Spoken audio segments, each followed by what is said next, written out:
Introductory note. I wrote this down around 3 years ago after a business meeting. The subject came up quite by chance when I recalled my NDE, which happened in 1964. Although I had frequently thought about the incident in the intervening years, I am absolutely positive that nothing has clouded my memory to obscure the facts. I am sorry if the style appears literary. I had intended to offer it for publication in a magazine, but never bothered.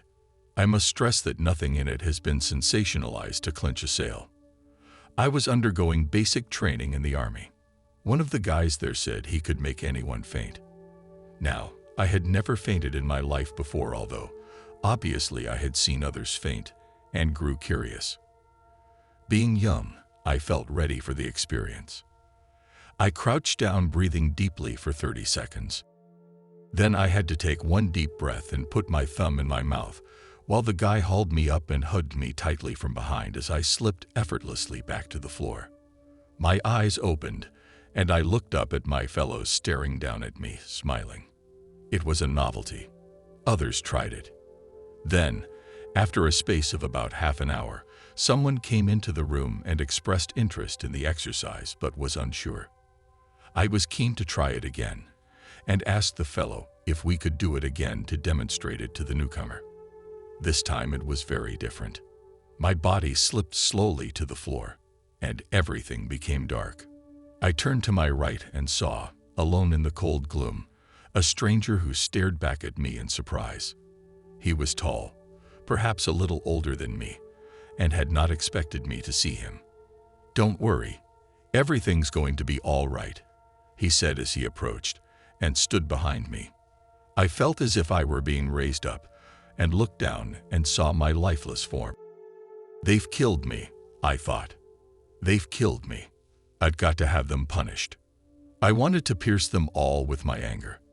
"No, you can't do that," replied the stranger, soothingly.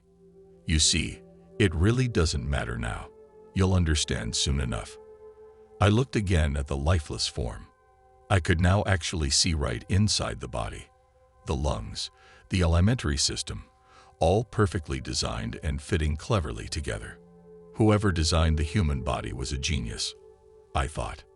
I turned around and looked up at the stranger. He now assumed a dark, golden countenance, and now I saw that he had wings. Huge brown wings, flecked with yellow feathers, that flanked the whole of his form. But I can't die yet. I'm so young, I thought. Then I looked down and saw a family of middle-aged people whom I recognized as my mother and her sisters, weeping.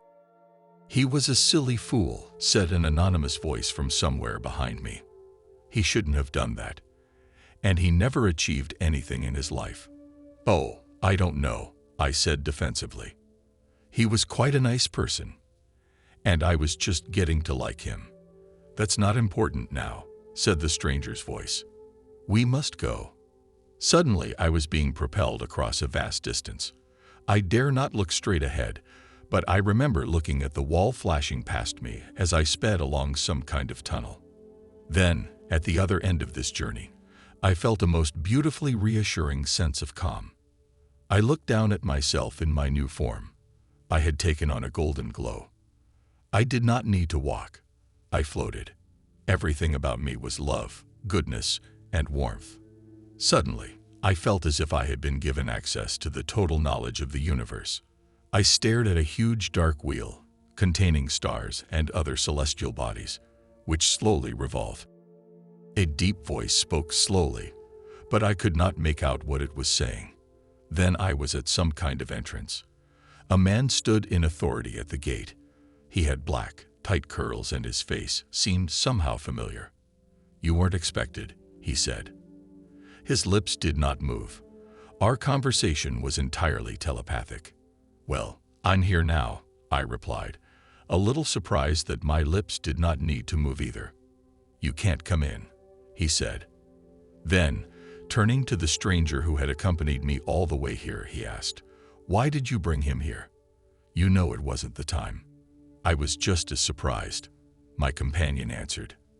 "Now look here, I demand to be admitted." I was quite defiant to the gatekeeper. I have arrived and I am not going to go away. He said something about asking higher authority and instructed us to wait.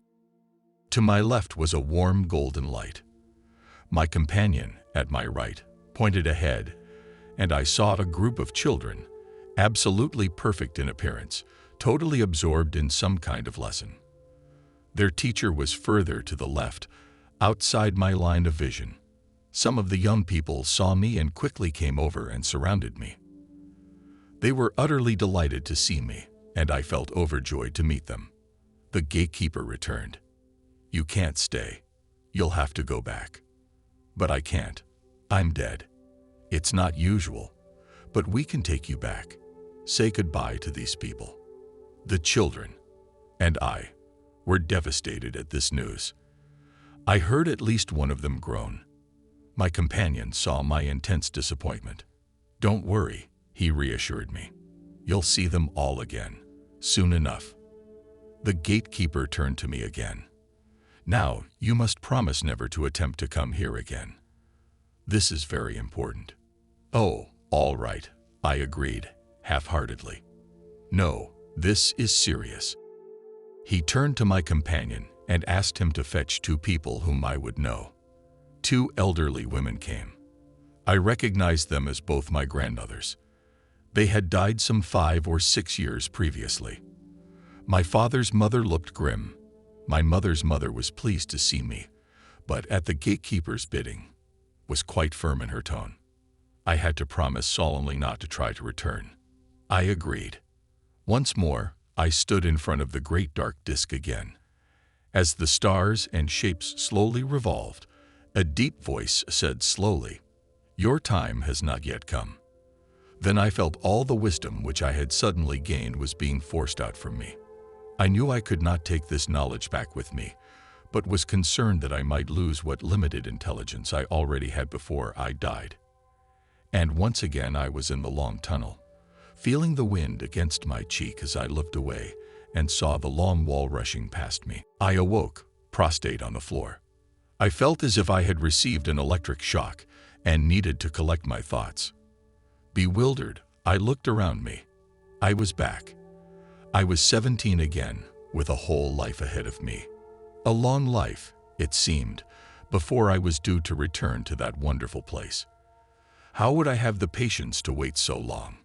Immediately, a feeling of acute depression enveloped me. My barracks room companions looked down, laughing at me. "You took half a minute or so to wake up. We thought you'd gone to sleep." I got up and walked thoughtfully across to my bed and sat quietly on it for the remainder of that evening, quietly reflecting on the experience. Echoing in my mind were the faces and voices of the disappointed young people, the revolving disc and the voice. "Your time has not yet come." 12 years later, my young son and daughter were playing one evening, and it was time for me to put them to bed. My son turned and looked at me, smiling. My daughter sighed. In the golden twilight, I recognized his look and her sigh immediately. They were 2 of the young people I had seen in my near-death experience. Then, 35 years after the experience, I received another reminder. It was 1999, and I was in the middle of a routine business meeting with a young woman in my office in London. Although I had never met her before, it quickly became apparent that she was quite forthright in her approach with people. Suddenly, she turned to me and said, "I know this is quite irregular, but can I ask if you believe in the supernatural?" I replied that I kept an open mind. "I have some psychic abilities," she continued. "There's a man, a spirit, standing beside you, and he's getting very impatient with me. But he assures me that you'd listen. Has he got anything to tell me?" "Yes," she replied. "Your time has not yet come. He says you'd know what it means."